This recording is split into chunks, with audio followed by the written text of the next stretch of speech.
तो नमस्कार दोस्तों, मैं हूं पुनीत गिरी और आज हम बात करने वाले हैं एक ऐसे मुद्दे पर जो फिलहाल भारत की सियासत का सबसे गर्म मुद्दा बना हुआ है। राहुल गांधी का इलेक्शन कमीशन पर वोट चोरी का आरोप। ये सिर्फ एक आम पॉलिटिकल स्टेटमेंट नहीं है, बल्कि इसमें डेटा, नंबर्स और एक पूरा सिस्टम के काम करने का तरीका समझना जरूरी है। और हाँ, आज की वीडियो में हम सब कुछ ब्रेक डाउन करेंगे। बहुत छोटी वीडियो होगी, बहुत क्रक्स होगा इसमें सारी इन्फॉर्मेशन का और सारी चीज़ों को समझेंगे। जैसे कि कुछ मैं पॉइंट्स बता देता हूँ। ये केस का बैकग्राउंड क्या है, राहुल गांधी ने कौन कौन से एलिगेशंस लगाए हैं और बीजेपी और इलेक्शन कमीशंस का जवाब क्या आया है और इसका भारत की डेमोक्रेसी पर क्या इम्पैक्ट हो सकता है। तो चलिए आगे बढ़ते हैं। सबसे पहले हम बात करेंगे बैकग्राउंड के बाद। सबसे पहले थोड़ा बैकग्राउंड समझ लेते हैं। भारत में हर 5 साल में चुनाव होते हैं, लोकसभा, विधानसभा और बीच बीच में पोल्स होते हैं। ये election commission of India ECI conduct करता है। ECI का काम होता है फेयर और ट्रांसपेरेंट इलेक्शन करवाना, मतलब सबको बराबर मौका मिले, कोई चीटिंग ना हो और जो वोटर लिस्ट है वो बिल्कुल सही हो। पर अब राहुल गांधी का कहना ये है कि अब देश में फेयरनेस बिल्कुल खत्म हो चुकी है। राहुल गांधी ने एक अभी हाल फिलहाल में शायद परसों एक प्रेस कॉन्फ्रेंस करी और उसमें कहा कि इलेक्शंस अब कोरियोग्राफ्ड हो गए हैं। कोरियोग्राफ्ड का मतलब मैं आपको समझा देता हूँ। जो मतलब कोरियोग्राफ्ड का मतलब होता है जो पहले से तय किया हुआ हो, स्क्रिप्टेड हो, जिसमें आउटकम फिक्स्ड लगता है। उनका दावा है कि बीजेपी को हर बार एंटी इनकम्बेंसी से बचाया जा रहा है। तो एंटी इनकम्बेंसी का मतलब मैं आपको समझा देता हूं कि जैसे जब एक पार्टी पावर में होती है काफी टाइम तक, लोग उनके खिलाफ हो जाते हैं और अगले इलेक्शंस में उन्हें वोट नहीं देते। तो यही एंटी इनकम्बेंसी है, मतलब यही इनकम्बेंसी है। राहुल गांधी के मुताबिक इलेक्शन प्रोसेस इस तरह से डिजाइन हो रहा है कि बीजेपी हमेशा सेफ रहे। अब बात करते हैं कि हम आगे राहुल गांधी के मेन एलिगेशंस क्या हैं।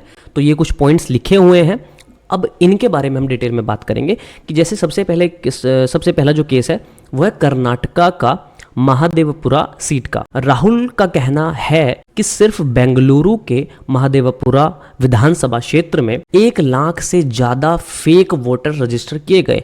आई थिंक 1,250 फेक वोट्स थे, जितना मुझे याद आ रहा है, जितना मैंने आर्टिकल पढ़ा था। फेक वोटर का मतलब क्या है, जैसे कि उसमें डुप्लीकेट एंट्रीज थी, एक ही आदमी का नाम 2 जगह से ज्यादा पर था, गलत पता था वोटर आईडी लिस्ट में और तुम्हारा इनवैलिड या मिसमैच्ड फोटो थी। उन्होंने कहा कि इलेक्शन कमीशंस को बार बार बताया गया पर कोई एक्शंस नहीं हुआ। अब हम सेकंड बात करेंगे हमारे इसमें महाराष्ट्र 1 करोड़ न्यू वोटर्स इन 4 मंथ। अब इसके पीछे की क्या मिस्ट्री है ये भी समझते हैं। राहुल गांधी जी ने क्लेम किया है कि महाराष्ट्र में सिर्फ 4 महीने में 1 करोड़ नए वोटर्स रजिस्टर हुए हैं। ये ग्रोथ नॉर्मल नहीं है क्योंकि पिछले 5 सालों में इतने नए वोटर्स कभी नहीं आए। और जब कांग्रेस ने पूछा कि सीसीटीवी फुटेज दिखाओ जब वोटर लिस्ट अपडेट हुई, तो इलेक्शन कमीशन ने बोला फुटेज डिलीट हो चुका है। मतलब आज के टाइम में हमें समझ नहीं आता, जो भाषा, जो लैंग्वेज बीजेपी यूज करती है अपने अपोजिशंस के लिए, वही इलेक्शन कमीशन यूज कर रहा है। तो इलेक्शन कमीशन ने बोला कि फुटेज डिलीट हो चुकी है।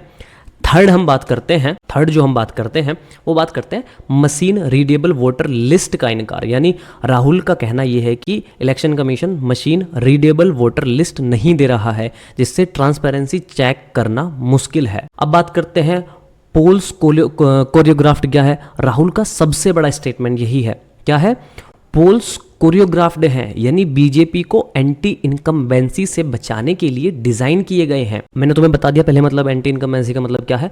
और उन्होंने एक रैली में जो प्रेस कॉन्फ्रेंस थी उसमें कहा है कि मतलब पहले कहा था शायद, आई थिंक उन्होंने बोला था कि सोच समझ के कॉन्स्टिट्यूशन को हिट किया करो, एक दिन हम तुम्हें एक एक करके पकड़ेंगे।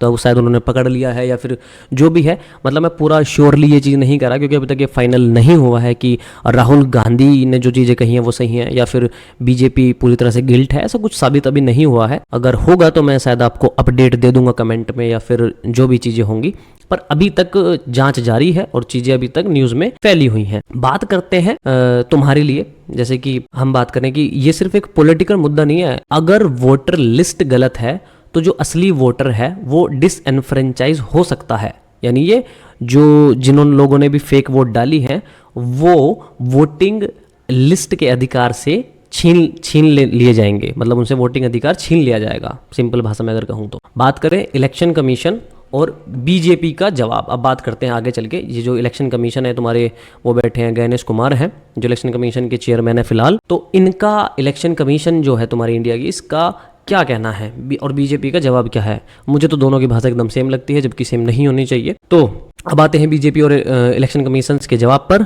इलेक्शन कमीशन का रिएक्शन है, इलेक्शन कमीशन ने राहुल गांधी के एलिगेशंस को अबसर्ड कहा, यानी उन्होंने बताया बेतुका, कि जो राहुल गांधी हम एलिगेशंस लगा रहे हैं बीजेपी के ऊपर, ये बेतुके हैं। और उन्हें बोला ये तो एफिडेविट साइन करके अपने क्लेम्स प्रूव करो या फिर माफी मांगो। इलेक्शन कमीशन ने राहुल गांधी को, एफिडेविट का मतलब तुम्हें पता ही होगा, कोर्ट या अथॉरिटी के सामने एक लिखित बयान जो सच होने की कसम खाता है, वो एफिडेविट होता है। इलेक्शन कमीशन ने यह भी कहा कि पहले भी ऐसे क्लेम्स हुए हैं, जैसे 2018 में कमलनाथ केस हुआ था जिसमें इन्वेस्टिगेशन में कुछ नहीं निकला था। अब बात करते हैं बीजेपी का क्या रिएक्शन आया इस चीज पर। तो बीजेपी ने कुछ काउंटर भी किया है, तो समझते हैं हम चीजों को।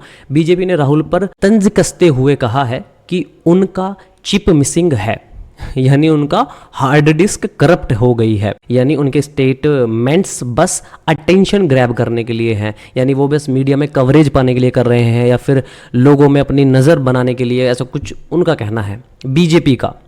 ठीक है, कर्नाटका बीजेपी ने काउंटर अटैक किया और कांग्रेस के स्ट्रॉन्ग होल्ड वरुणा सीट पर भी फेक वोटर के आरोप लगाए, यानी फिर से उन्होंने आरोप लगा दी बीजेपी वालों ने उस पर।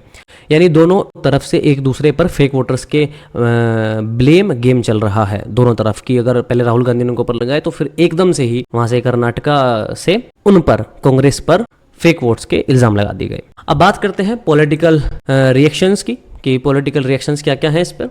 तो इस पूरे कंट्रोवर्सी के बीच में एक और इंटरेस्टिंग ट्विस्ट आया जब एनसीपी के तुम्हारे जो चीफ हैं शरद पवार ने बोला कि महाराष्ट्र इलेक्शन से पहले उनको 160 गारंटेड सीट्स ऑफर किए गए थे। ये बहुत बड़ी बात है। नेक्स्ट बात करें तो मुंबई में भी कांग्रेस वर्कर्स ने प्रोटेस्ट किया, रोड ब्लॉक किए, स्लोगन्स लगाए, डिमांड किया कि इलेक्शन कमीशन एक स्पेशल इन्वेस्टिगेशन टीम बनाए जो सारी चीज़ों की जांच करे। ठीक है, राजस्थान के सीएम अशोक गहलोत ने भी बोला कि इलेक्शन कमीशन का अपॉइंटमेंट प्रोसेस बदल गया है, पहले चीफ जस्टिस कमेटी में होता था, अब होम मिनिस्ट्री है जो इम्पार्शलिटी पर सवाल उठाता है। इम्पार्शलिटी का मतलब तो आप सभी को पता ही होगा, किसी एक साइड के फेवर ना करना, बिल्कुल न्यूट्रल रहना। ठीक है, तो अब बात करते हैं इसका इम्पैक्ट क्या हुआ। ये बहुत बड़ी बात है, अब इसको समझेंगे। तो लार्जर इम्पैक्ट यही है तुम्हारे, जैसे trust in electoral process question, यानी उस चीज़ पर सवाल उठता है कि इलेक्टोरल प्रोसेस कैसा है हमारे देश का, potential demand for independent investigation, need for transparent voter list system. ये चीज़ सबसे इम्पैक्ट डालती है, इन चीज़ों पर इम्पैक्ट डालता है जब ऐसे ऐसे केसेस सामने आते हैं। Importance of public confidence in democracy. अब मैं बात करता हूँ कॉन्क्लूजन की। तो दोस्तों कहानी का सार ये ही है कि राहुल गांधी के एलिगेशंस ने एक पुरानी डिबेट को दोबारा जिंदा कर दिया है। क्या भारत में इलेक्शंस 100% फेयर हैं? एक तरफ राहुल और अपोजिशंस का कहना है कि वोटर लिस्ट मैनिपुलेशन से मैंडेट चेंज हो रहा है, दूसरी तरफ बीजेपी और इलेक्शन कमीशन बोल रहे हैं कि सब प्रोसेस के मुताबिक हो रहा है। सच क्या है असल में? इसका जवाब सिर्फ तब मिलेगा जब हम इंडिपेंडेंट इन्वेस्टिगेशंस हो, डाटा पब्लिकली शेयर किया जाए और हर वोटर को अपना अधिकार का भरोसा हो।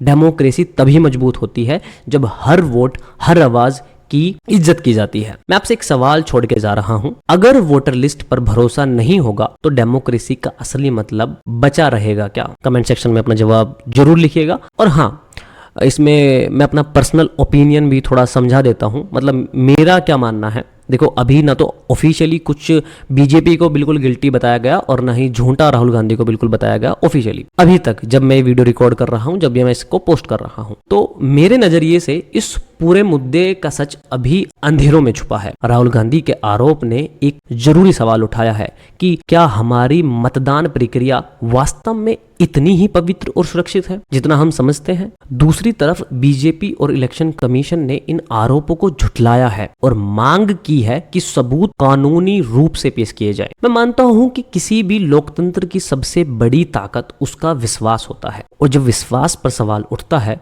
तो जिम्मेदारी हर पक्ष की होती है कि वो पूरी ईमानदारी और ट्रांसपेरेंसी से जवाब दे। इसलिए ना मैं किसी एक पक्ष को अभी दोष मान सकता हूं और ना पूरी तरह निर्दोष कह सकता हूं। सच को ढूंढना अब सिर्फ राजनीति का काम नहीं है, ये हम सब नागरिकों का फर्ज है। आखिरी बात, लोकतंत्र का असली सुरक्षक हम खुद हैं। हमारा सवाल, हमारा वोट और हमारा सतर्क रहना।